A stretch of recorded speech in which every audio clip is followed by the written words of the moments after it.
My present situation was one in which all voluntary thought was swallowed up and lost. I was hurried away by fury. Revenge alone endowed me with strength and composure. It molded my feelings and allowed me to be calculating and calm at periods when otherwise delirium or death would have been my portion. My first resolution was to quit Geneva forever, my country which, when I was happy and beloved, was dear to me, now, in my adversity, became hateful. I provided myself with a sum of money, together with a few jewels which had belonged to my mother, and departed. And now my wanderings began, which are to cease but with life.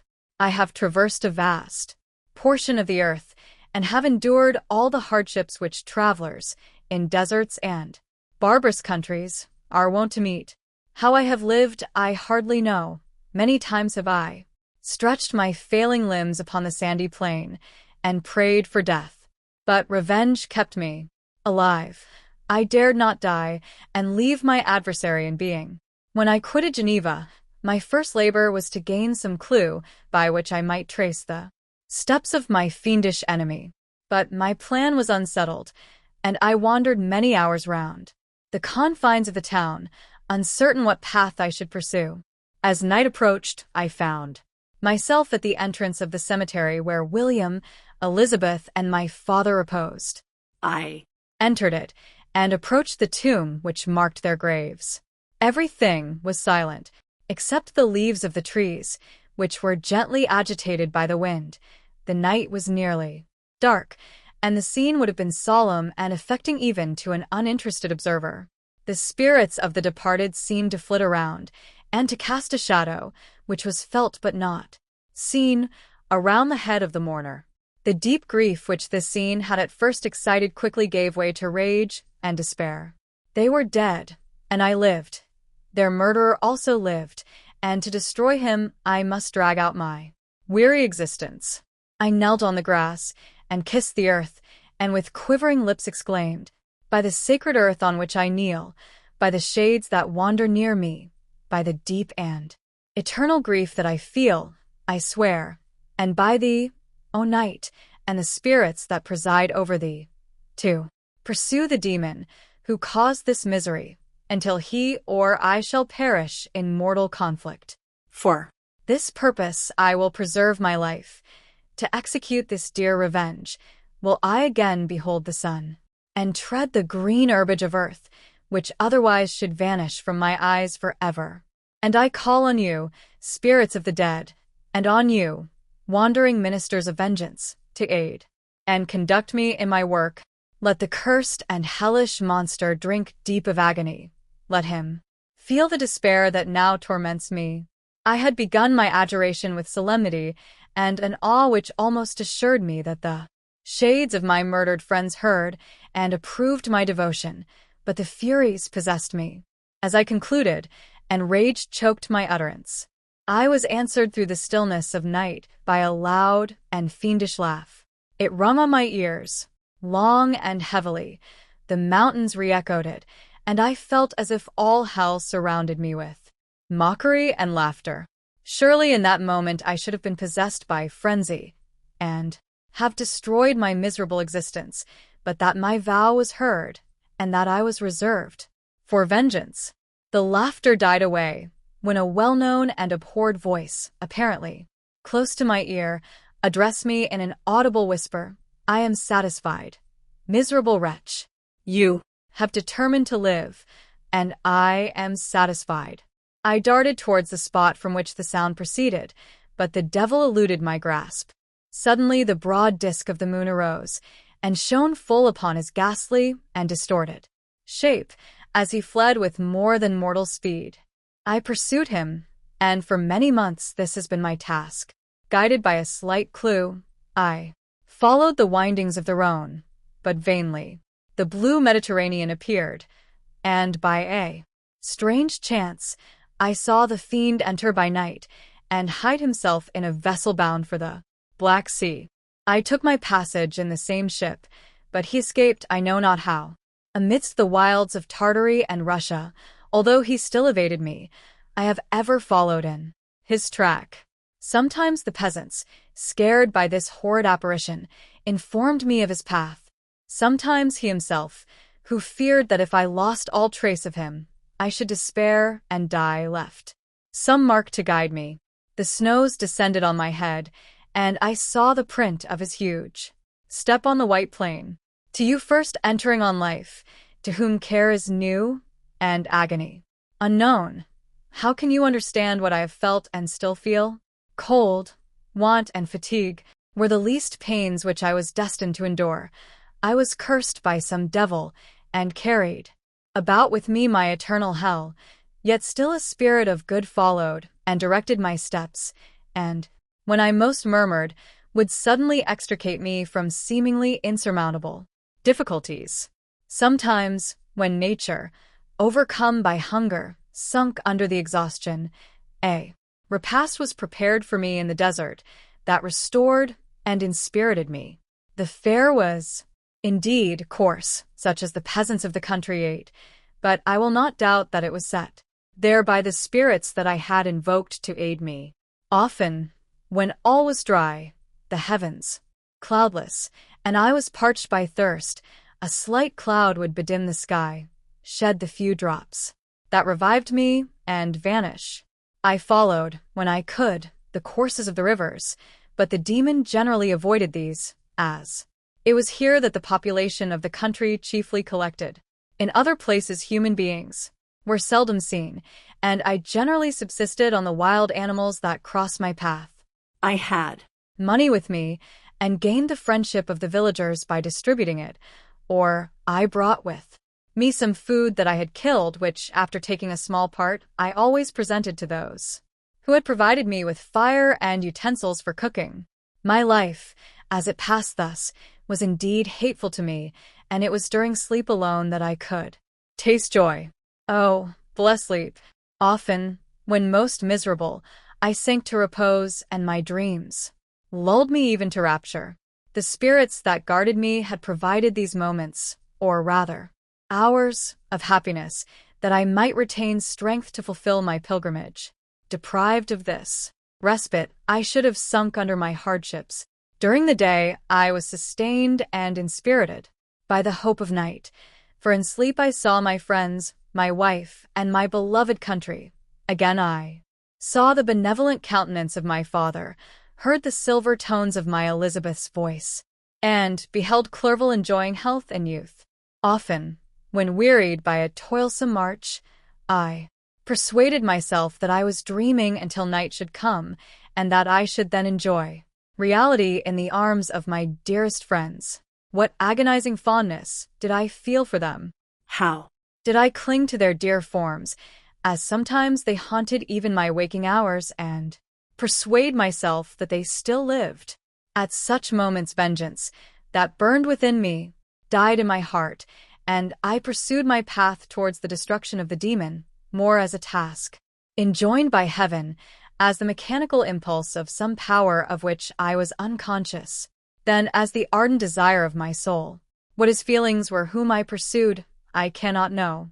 Sometimes, indeed, he left marks in writing on the barks of the trees, or cut in stone, that guided me and instigated my fury. My reign is not yet over. These words were legible in one of these inscriptions. You live, and my power is complete. Follow me. I seek the everlasting ices of the north, where you will feel the misery of cold and frost, to which I am impassive. You will find near this place, if 116. You follow not too tardily, a dead hare. Eat, and be refreshed. Come on, my enemy. We have yet to wrestle for our lives, but many hard and miserable hours must you endure until that period shall arrive.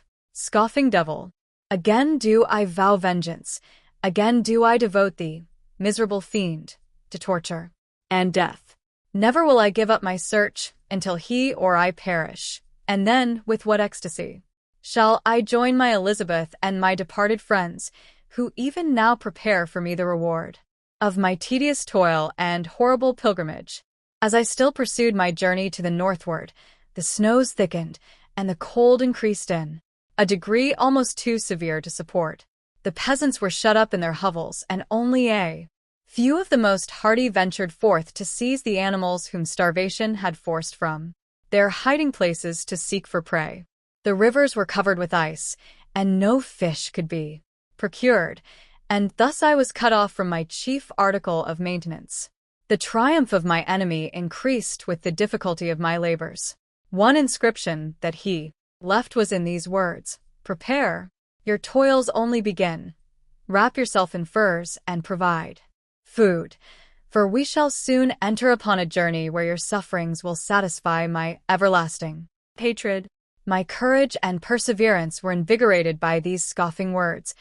I resolved not to fail in my purpose, and, calling on heaven to support me, I continued with unabated fervor to traverse immense deserts until the ocean appeared at a distance and formed the utmost boundary of the horizon. Oh, how unlike it was to the blue seas of the south, covered with ice. It was only to be distinguished from land by its superior wildness and ruggedness. The Greeks wept for joy when they beheld the Mediterranean from the hills of Asia, and hailed with rapture the boundary of their toils. I did not weep, but I knelt down and, with a full heart, thanked my guiding spirit for conducting me in safety to the place where I hoped, notwithstanding my adversary's jibe, to meet and grapple with him. Some weeks before this period I had procured a sledge and dogs, and thus traversed the snows with inconceivable speed. I know not whether the fiend possessed the same advantages, but I found that, as before I had daily lost ground in the pursuit, I now gained on him. So much so, that when I first saw the ocean, he was but 1 day's journey in advance, and I hoped to intercept him before he should reach the beach. With new courage, therefore, I pressed on, and in 2 days arrived at a wretched hamlet on the seashore. I inquired of the inhabitants concerning the fiend, and gained accurate information. A gigantic monster, they said, had arrived the night before, armed with a gun and many pistols, putting to flight the inhabitants of a solitary cottage, through fear of his terrific appearance. He had carried off their store of winter food, and, placing it in a sledge, to draw which he had seized on a numerous drove of trained dogs, he had harnessed them, and the same night, to the joy of the horror-struck villagers, had pursued his journey across the sea in a direction that led to no land, and they conjectured that he must speedily be destroyed by the breaking of the ice, or frozen by the eternal frosts. On hearing this information, I suffered a temporary access of despair. He had escaped me, and I must commence a destructive and almost endless journey across the mountainous ices of the ocean, amidst cold that few of the inhabitants could long endure, and which I, the native of a genial and sunny climate, could not hope to survive. Yet at the idea that the fiend should live and be triumphant, my rage and vengeance returned, and, like a mighty tide, overwhelmed every other feeling.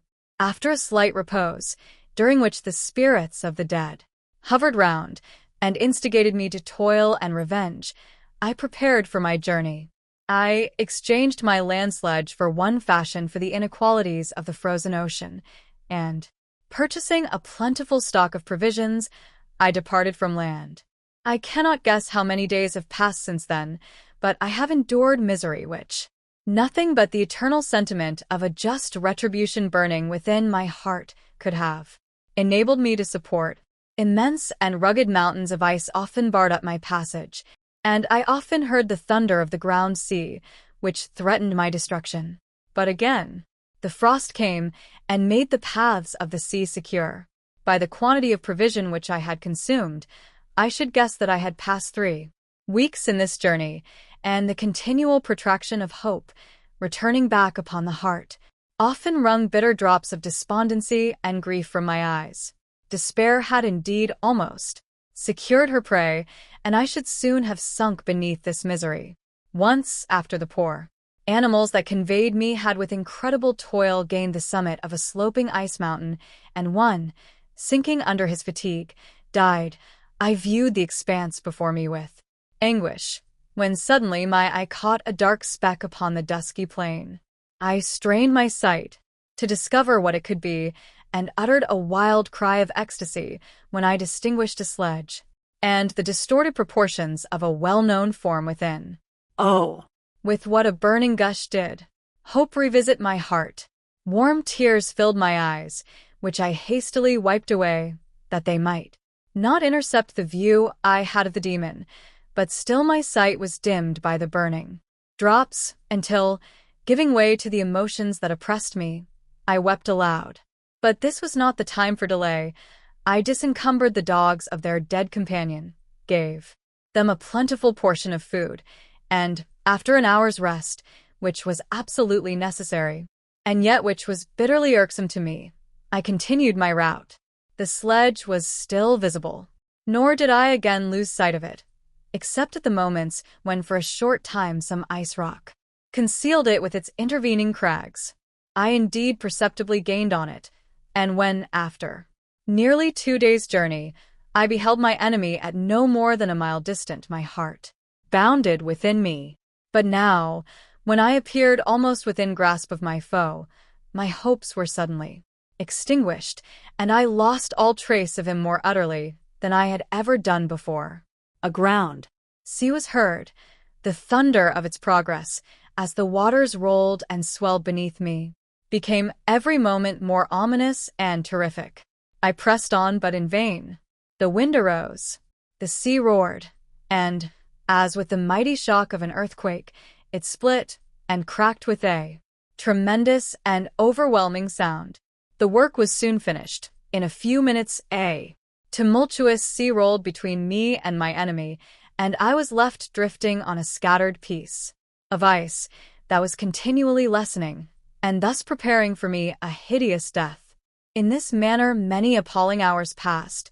Several of my dogs died, and I myself was about to sink under the accumulation of distress, when I saw your vessel riding at anchor, and holding forth to me hopes of succor and life.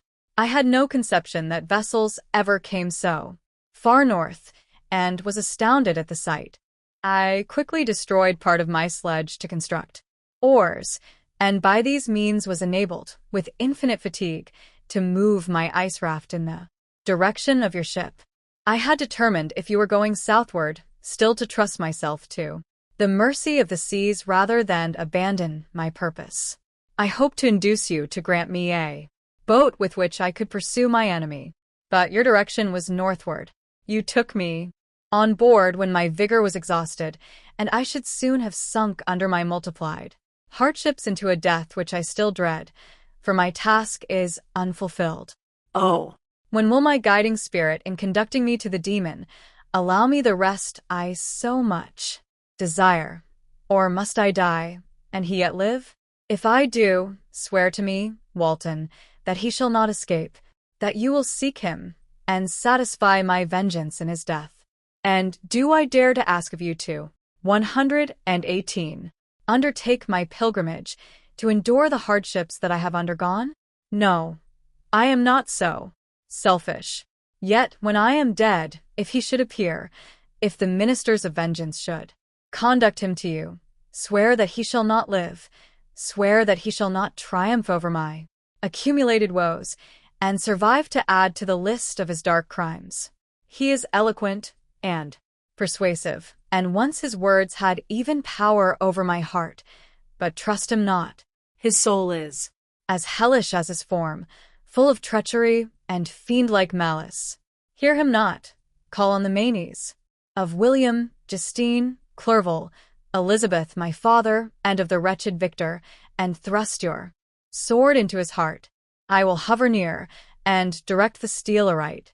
Walton, in continuation. August 26th, 17.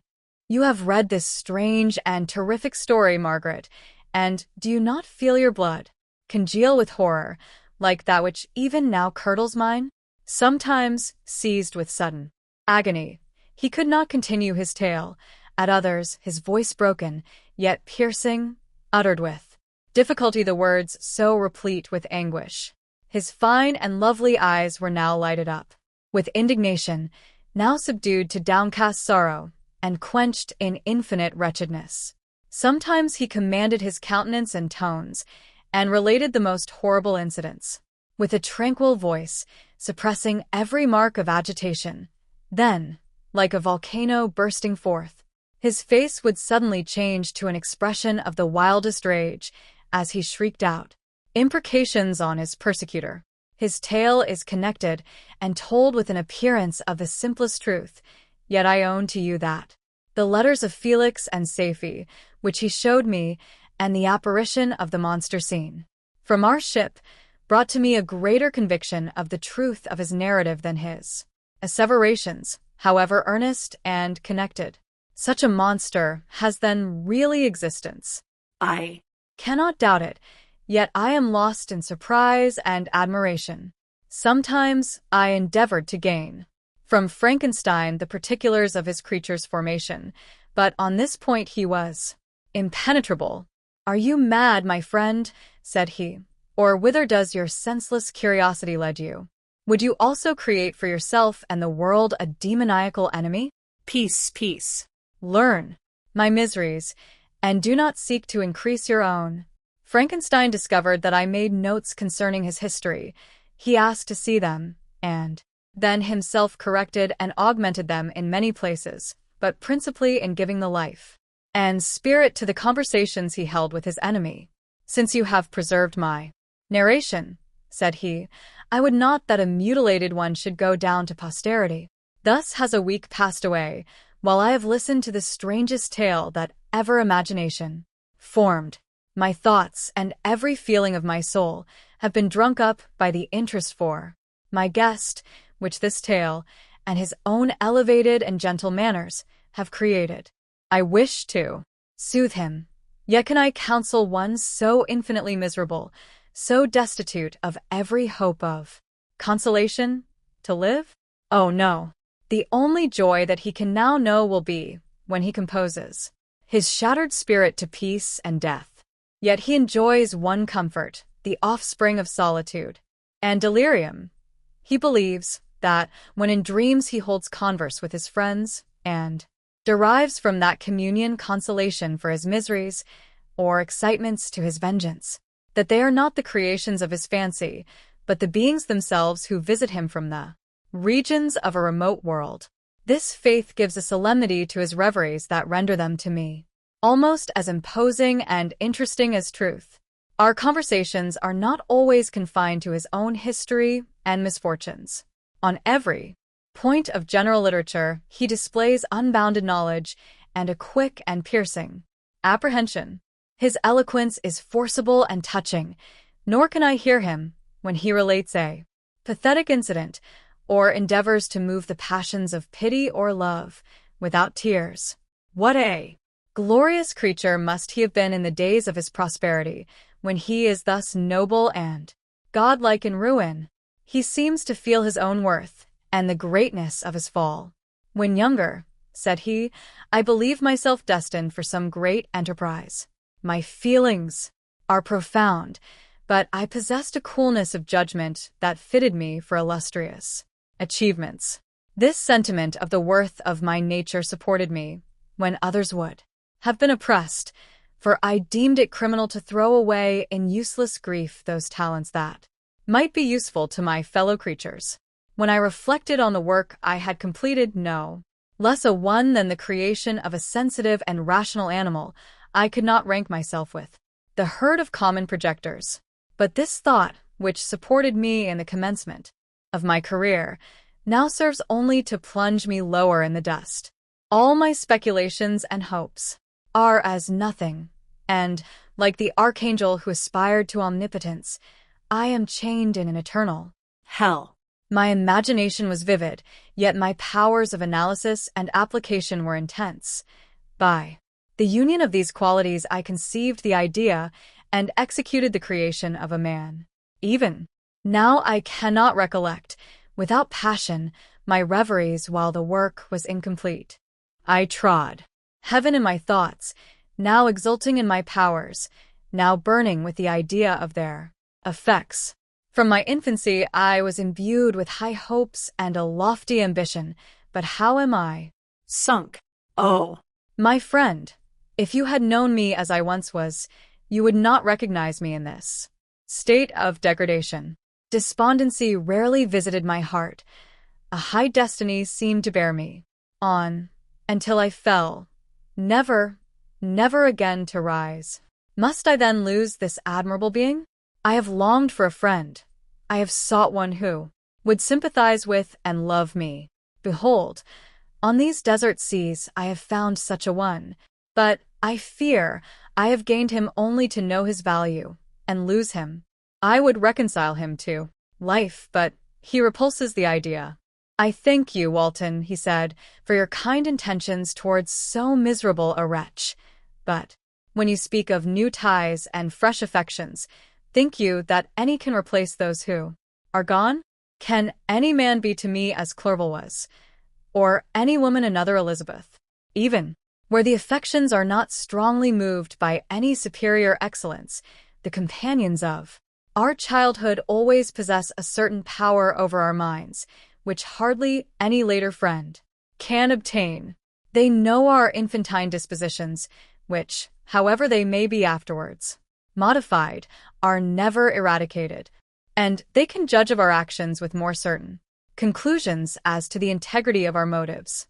A sister or a brother can never, unless indeed such symptoms have been shown early, suspect the other of fraud or false dealing when another friend, however strongly he may be attached, may, in spite of himself, be contemplated with suspicion.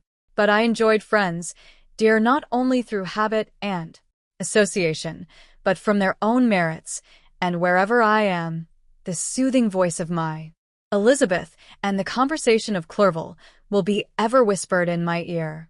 They are dead, and but one feeling in such a solitude can persuade me to preserve my life. If I were engaged in any high undertaking or design, fraught with extensive utility to my fellow creatures, then could I live to fulfill it. But such is not my destiny. I must pursue and destroy the being to whom I gave existence. Then my lot on earth will be fulfilled, and I may die. September 2d. My beloved sister, I write to you, encompassed by peril, and ignorant whether I am ever doomed to see again dear England, and the dearer friends that inhabit it. I am surrounded by mountains of ice, which admit of no escape, and threaten every moment to crush my vessel. The brave fellows, whom I have persuaded to be my companions, look towards me for aid, but I have none to bestow. There is something terribly appalling in our situation, yet my courage and hopes do not desert me. Yet it is terrible to reflect that the lives of all these men are endangered through me. If we are lost, my mad schemes are the cause. And what, Margaret, will be the state of your mind? You will not hear of my destruction, and you will anxiously await my return. Years will pass, and you will have visitings of despair, and yet be tortured by hope. Oh, my beloved sister, the sickening failing of your heartfelt expectations is, in prospect, more terrible to me than my own death. But you have a husband and lovely children. You may be happy. Heaven bless you, and make you so. My unfortunate guest regards me with the tenderest compassion. He endeavors to fill me with hope, and talks as if life were a possession which he valued. He reminds me how often the same accidents have happened to other navigators who have attempted this sea, and in spite of myself, he fills me with cheerful auguries. Even the sailors feel the power of his eloquence. When he speaks, they no longer despair. He rouses their energies, and, while they hear his voice, they believe these vast mountains of ice are molehills, which will vanish before the resolutions of man. These feelings are transitory. Each day of expectation delayed fills them with fear, and I almost dread a mutiny caused by this despair. September 5th. A scene is just passed of such uncommon interest that although it is highly probable that these papers may never reach you, yet I cannot forbear recording it. We are still surrounded by mountains of ice, still in imminent danger of being crushed in their conflict. The cold is excessive, and many of my unfortunate comrades have already found a grave amidst this scene of desolation. Frankenstein has daily declined in health. A feverish fire still glimmers in his eyes, but he is exhausted, and, when suddenly roused to any exertion, he speedily sinks again into apparent lifelessness. I mentioned in my last letter the fears I entertained of a mutiny. This morning, as I sat, watching the wan countenance of my friend, his eyes half closed and his limbs hanging listlessly, I was roused by half a dozen of the sailors, who demanded admission into the cabin. They entered, and their leader addressed me. He told me that he and his companions had been chosen by the other sailors to come in deputation to me, to make me a requisition, which, in justice, I could not refuse. We were immured in ice, and should probably never escape, but they feared that if, as was possible, the ice should dissipate, and a free passage be opened, I should be rash enough to continue my voyage and lead them into fresh dangers, after they might happily have surmounted this. They insisted, therefore, that I should engage, with a solemn promise that if the vessel should be freed, I would instantly direct my course southward. This speech troubled me. I had not despaired, nor had I yet conceived the idea of returning, if set free. Yet could I, in justice or even in possibility, refuse this demand? I hesitated before I answered, when Frankenstein, who had at first been silent, and, indeed, appeared hardly to have force enough to attend, now roused himself, his eyes sparkled, and his cheeks flushed, with momentary vigor. Turning towards the men, he said, "What do you mean? What do you demand of your captain? Are you then so easily turned from your design? Did you not call this a glorious expedition? And wherefore was it glorious?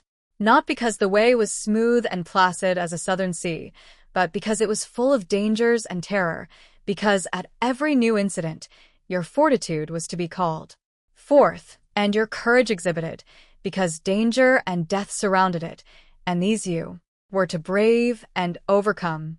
For this was it a glorious, for this was it an honorable undertaking. You were hereafter to be hailed as the benefactors of your species, your names adored, as belonging to brave men who encountered death for honor and the benefit of mankind. And now, behold, with the first imagination of danger, or, if you will, the first mighty and terrific trial of your courage, you shrink away and are content to be handed down as men who had not strength enough to endure cold and peril, and so, poor souls, they were chilly, and returned to their warm firesides. Why, that requires not this preparation. Ye need not have come thus far, and dragged your captain to the shame of a defeat, merely to prove yourselves cowards. Oh, be men, or be more than men. Be steady to your purposes and firm as a rock. This ice is not made of such stuff as your hearts may be. It is mutable, and cannot withstand you if you say that it shall not. Do not return to your families with the stigma of disgrace marked on your brows. Return as heroes who have fought and conquered, and who know not what it is to turn their backs on the foe." He spoke this with a voice so modulated to the different feelings expressed in his speech, with an eye so full of lofty design and heroism, that can you wonder that these men were moved? They looked at one another, and were unable to reply. I spoke. I told them to retire, and consider of what had been said, that I would not lead them farther north if they strenuously desired the contrary, but that I hoped that, with reflection, their courage would return. They retired, and I turned towards my friend, but he was sunk in languor and almost deprived of life. How all this will terminate, I know not, but I had rather die than return shamefully, my purpose unfulfilled. Yet I fear such will be my fate. The men, unsupported by ideas of glory and honor, can never willingly continue to endure their present hardships. September 7th. The die is cast. I have consented to return, if we are not destroyed. Thus are my hopes blasted. By cowardice and indecision, I come back ignorant and disappointed. It requires more philosophy than I possess to bear this injustice with patience. September 12th. It is past. I am returning to England. I have lost my hopes of utility and glory. I have lost my friend. But I will endeavor to detail these bitter circumstances to you, my dear sister. And, while I am wafted towards England and towards you, I will not despond. September 9th. The ice began to move, and roarings like thunder were heard at a distance, as the island split and cracked in every direction. We were in the most imminent peril, but, as we could only remain passive, my chief attention was occupied by my unfortunate guest, whose illness increased in such a degree that he was entirely confined to his bed. The ice cracked behind us and was driven with force towards the north. A breeze sprung from the west, and on the 11th the passage towards the south became perfectly free. When the sailors saw this, and that their return to their native country was apparently assured, a shout of tumultuous joy broke from them, loud and long continued. Frankenstein, who was dozing, awoke and asked the cause of the tumult. They shout, I said, because they will soon return to England. Do you then really return? Alas, yes. I cannot withstand their demands. I cannot lead them unwillingly to danger, and I must return. Do so if you will, but I will not. You may give up your purpose, but mine is assigned to me by heaven, and I dare not. I am weak, but surely the spirits who assist my vengeance will endow me with sufficient strength. Saying this, he endeavored to spring from the bed, but the exertion was too great for him. He fell back and fainted. It was long before he was restored, and I often thought that life was entirely extinct. At length, he opened his eyes. He breathed with difficulty and was unable to speak. The surgeon gave him a composing draught and ordered us to leave him undisturbed. In the meantime he told me that my friend had certainly not many hours to live. His sentence was pronounced, and I could only grieve and be patient. I sat by his bed, watching him. His eyes were closed, and I thought he slept, but presently he called to me in a feeble voice and, bidding me come near, said, Alas, the strength I relied on is gone. I feel that I shall soon die, and he, my enemy and persecutor, may still be in being. Think not, Walton, that in the last moments of my existence I feel that burning hatred and ardent desire of revenge I once expressed, but I feel myself justified in desiring the death of my adversary. During these last days I have been occupied in examining my past conduct, nor do I find it blamable. In a fit of enthusiastic madness I created a rational creature and was bound towards him to assure, as far as was in my power, his happiness and well-being. This was my duty, but there was another still paramount to that. My duties towards the beings of my own species had greater claims to my attention because they included a greater proportion of happiness or misery. Urged by this view, I refused, and I did right in refusing, to create a companion for the first creature. He showed unparalleled malignity and selfishness in evil. He destroyed my friends. He devoted to destruction beings who possessed exquisite sensations, happiness, and wisdom. Nor do I know where this thirst for vengeance may end. Miserable himself, that he may render no other wretched, he ought to die. The task of his destruction was mine, but I have failed. When actuated by selfish and vicious motives, I asked you to undertake my unfinished work, and I renew this request now, when I am only induced by reason and virtue. Yet I cannot ask you to renounce your country and friends to fulfill this task, and now that you are returning to England, you will have little chance of meeting with him. But the consideration of these points, and the well-balancing of what you may esteem your duties, I leave to you. My judgment and ideas are already disturbed by the near approach of death. I dare not ask you to do what I think right, for I may still be misled by passion. That he should live to be an instrument of mischief disturbs me. In other respects, this hour, when I momentarily expect my release, is the only happy one which I have enjoyed for several years. The forms of the beloved dead flit before me, and I hasten to their arms. Farewell, Walton. Seek happiness and tranquility, and avoid ambition, even if it be only the apparently innocent one of distinguishing yourself in science and discoveries. Yet why do I say this? I have myself been blasted in these hopes, yet another may succeed.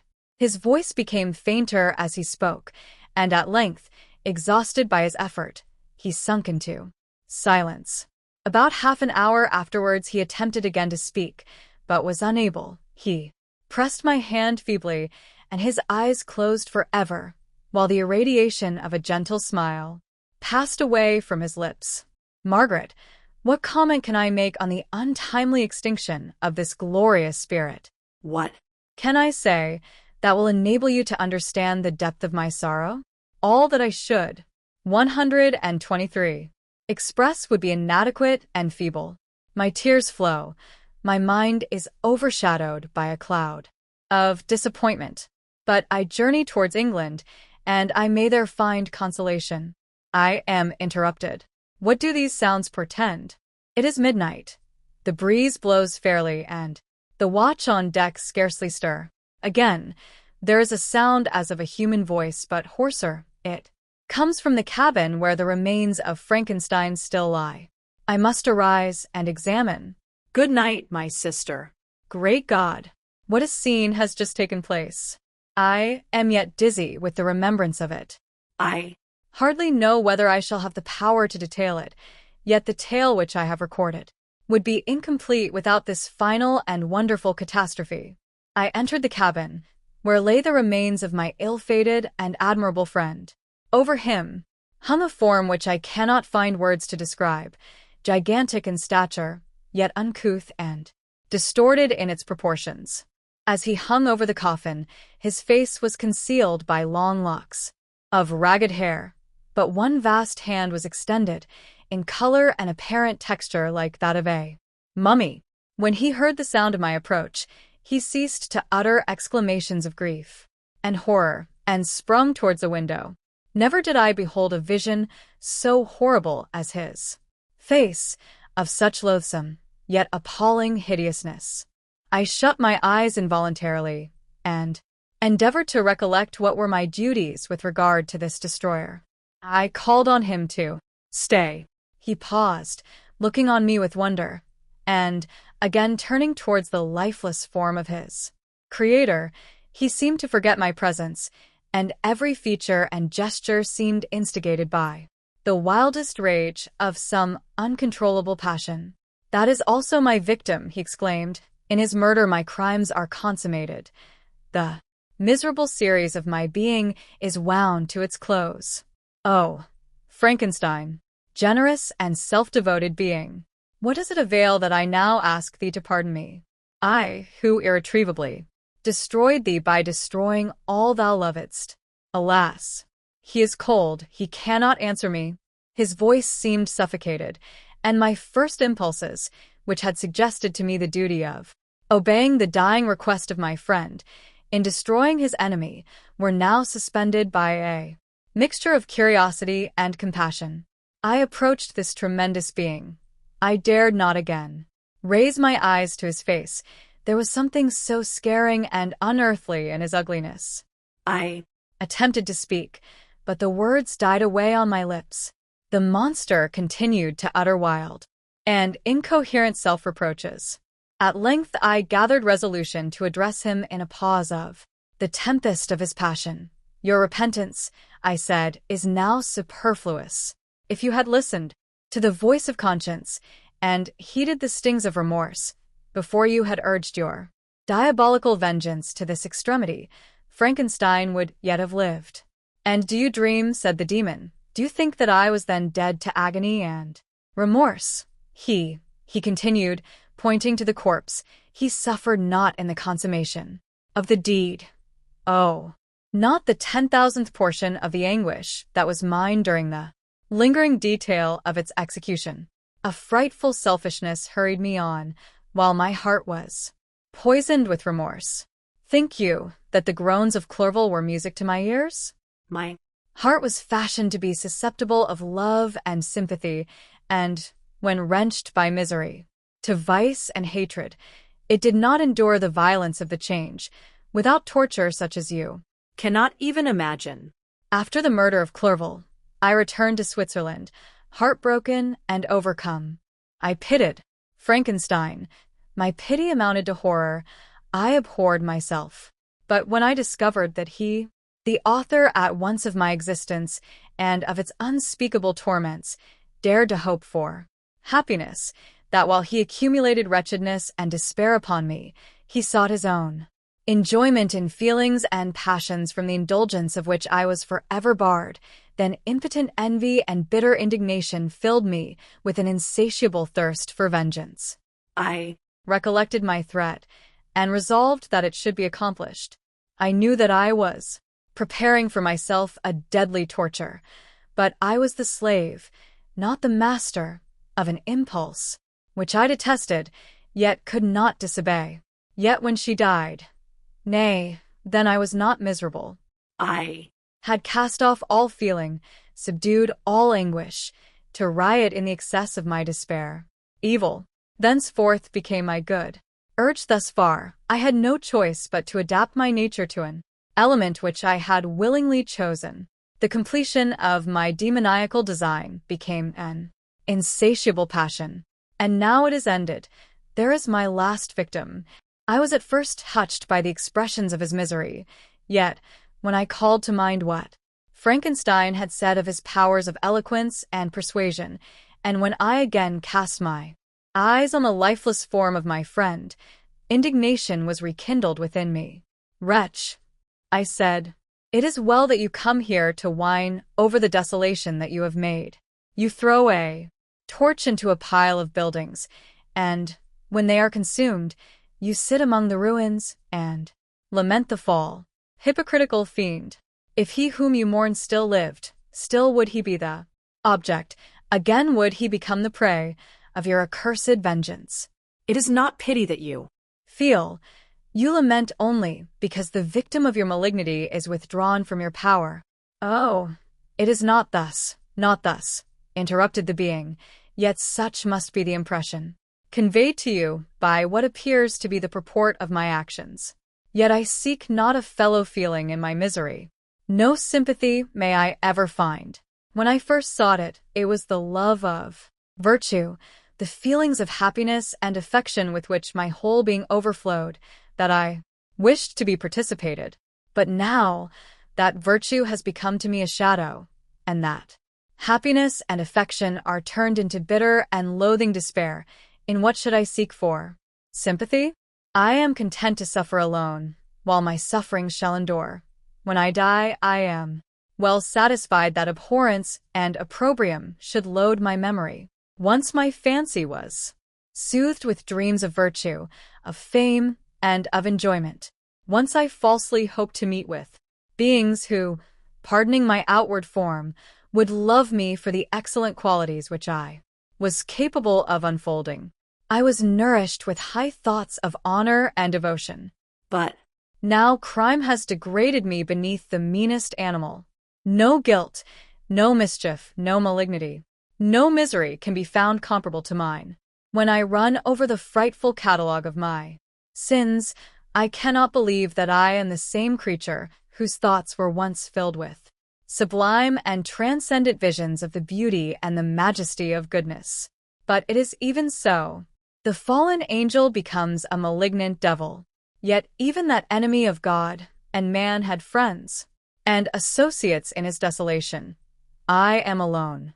You, who call Frankenstein your friend, seem to have a knowledge of my crimes and his misfortunes.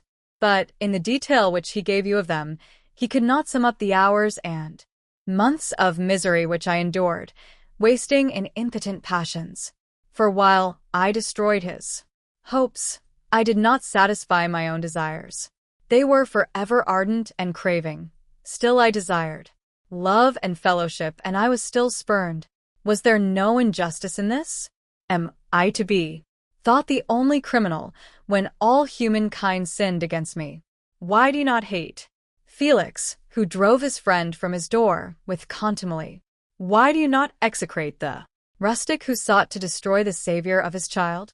Nay, these are virtuous and immaculate beings. I, the miserable and the abandoned, am an abortion, to be spurned at and kicked and trampled on. Even now my blood boils at the recollection of this injustice. But it is true that I am a wretch. I have murdered the lovely and the helpless. I have strangled the innocent as they slept, and grasped to death his throat who never injured me or any other living thing. I have devoted my Creator, the select specimen of all that is worthy of love and admiration among men, to misery. I have pursued him even to that irremediable ruin. There he lies, white and cold in death. You hate me, but your abhorrence cannot equal that with which I regard myself. I look on the hands which executed the deed. I think on the heart in which the imagination of it was conceived, and long for the moment when these hands will meet my eyes, when that imagination will haunt my thoughts no more. Fear not that I shall be the instrument of future mischief. My work is nearly complete. Neither yours nor any man's death is needed to consummate the series of my being and accomplish that which must be done, but it requires my own. Do not think that I shall be slow to perform this sacrifice. I shall quit your vessel on the ice raft which brought me thither, and shall seek the most northern extremity of the globe. I shall collect my funeral pile, and consume to ashes this miserable frame, that its remains may afford no light to any curious and unhallowed wretch who would create such another as I have been. I shall die. I shall no longer feel the agonies which now consume me, or be the prey of feelings unsatisfied, yet unquenched.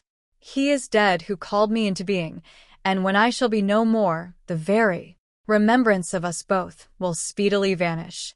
I shall no longer see the sun or stars or feel the winds play on my cheeks. Light, feeling, and sense will pass away, and in this condition must I find my happiness. Some years ago, when the images which this world affords first opened upon me, when I felt the cheering warmth of summer, and heard the rustling of the leaves and the warbling of the birds, and these were all to me, I should have wept to die. Now it is my only consolation. Polluted by crimes, and torn by the bitterest remorse, where can I find rest but in death?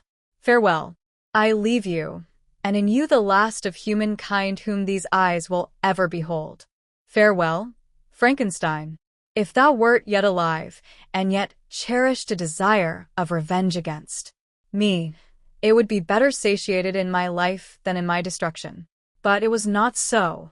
Thou didst seek my extinction, that I might not cause greater wretchedness, and if yet, in some mode unknown to me, thou hadst not ceased to think and feel, thou wouldst not desire against me a vengeance greater than that which I feel. Blasted as thou wert, my agony was still superior to thine, for the bitter sting of remorse will not cease to rankle in my wounds until death shall close them for ever. But soon, he cried, with sad and solemn enthusiasm, I shall die, and what I now feel be no longer felt. Soon these burning miseries will be extinct. I shall ascend my funeral pile triumphantly and exult in the agony of the torturing flames. The light of that conflagration will fade away. My ashes will be swept into the sea by the winds. My spirit will sleep in peace, or if it thinks, it will not surely think thus. Farewell. He sprung from the cabin window, as he said this, upon the ice raft which lay close to the vessel. He was soon borne away by the waves, and lost in darkness and distance. The end.